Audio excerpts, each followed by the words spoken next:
Så er det blevet tid til en tempotur, og jeg ved ærligt talt ikke helt, hvad jeg skal forvente, for mine ben er røvtunge. Jeg var nede og træne ben i morges. Nok heller ikke den smarteste beslutning, men de er tunge, og nu må vi se.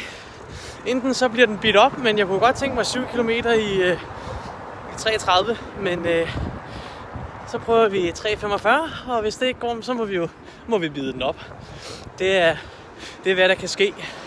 Og nogle gange så må man jo bare tilpasse sig sin krop, i stedet for at presse sig selv til noget, som man reelt set ikke kan, og egentlig bare ikke få noget ordentligt ud af. Så jeg tager den sådan lidt on the fly, og mærker efter, hvordan kroppen har det, så får den ellers bare, hvad den kan trække, og så indtil den ikke kan mere, så må vi se, hvor langt det er blevet, og hvor langt det kommer.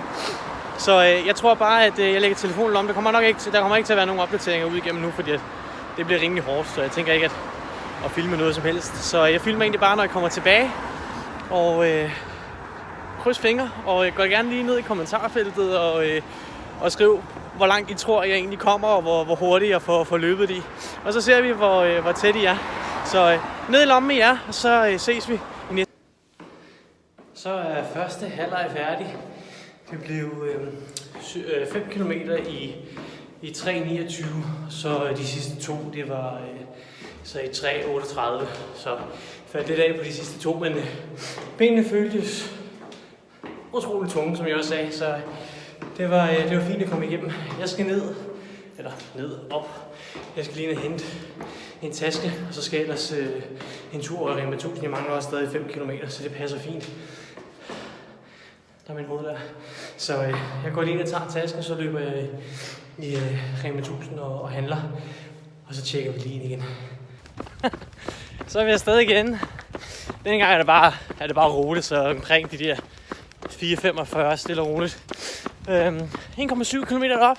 Jeg skal op og handle ind til rispapir med kylling og en masse grøntsager. Så det er afsted med mig. Det burde tage små 20 minutter. Så er vi tilbage igen. Og jeg har startet uret. Den kører bare i den samme træning. Jeg har godt nok haft en lille pause, som ikke er med, men det kan man tydeligt se på pulsen. Men lad os kigge på det, når jeg kommer hjem igen.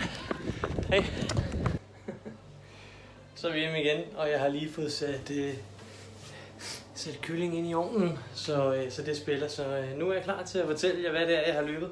Som sagt, det blev de der 5 km i 3:29, så det er efter de 2 km i 3:37, 3:38. Men det blev til 13,15 km, så lige 6 km kort af hvad der oprindeligt var planlagt. Men ellers så vil klokken også blive for mange. Vi skal også hjem og have noget mad. Christine er snart færdig med at cykle derinde, så det passede perfekt. Og det var også fint. Det var for kilometernes skyld, så man kan sige, om der mangler 3 til og fra, det gør sgu ikke så meget. 51 minutter, så 3:53 i pace. Så hvis vi lige skal trykke ned, det kan man ikke noget.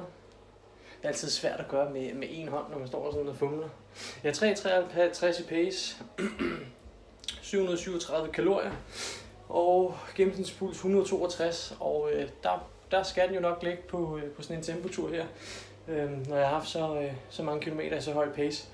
Så derfor har det også givet en træningseffekt, en aerob træningseffekt på 3,7 og 0,5 i anaerob. Jeg var ikke helt op der, hvor jeg gerne ville med pulsen på en tempotur, men det var benene, der ikke kunne følge med i dag. Altså, de kunne simpelthen ikke bære mig frem, fordi de var tunge. Så de skal bare slappe af, og så må vi se en lille jogtur i årene, så har jeg jo hviledag om søndagen, så det går forhåbentlig meget godt. Nu vil jeg have mit tøj af. Det var min lille tempotur for i dag, og det er nogle af de ting, vi skal have. Nogle ærter, forårsmål, gulerod, og så har vi noget mango og avocado og kylling i ovnen, så er det ellers bare rispapir. Nu håber vi har noget rispapir. Ja, det har vi. Det er dejligt nemt og lækkert og mega sundt. Det kan være, at hvis jeg kunne tænke jer at se, hvordan vi rent faktisk laver rispapir, at vi laver sådan en video, ligesom den dag, jeg lavede pandekager. Så hvis I kunne tænke jer at se den, smid videoen en like og skriv lige en kommentar, hvis I kunne tænke jer at se den, så laver jeg sådan en video. Nu vil jeg med.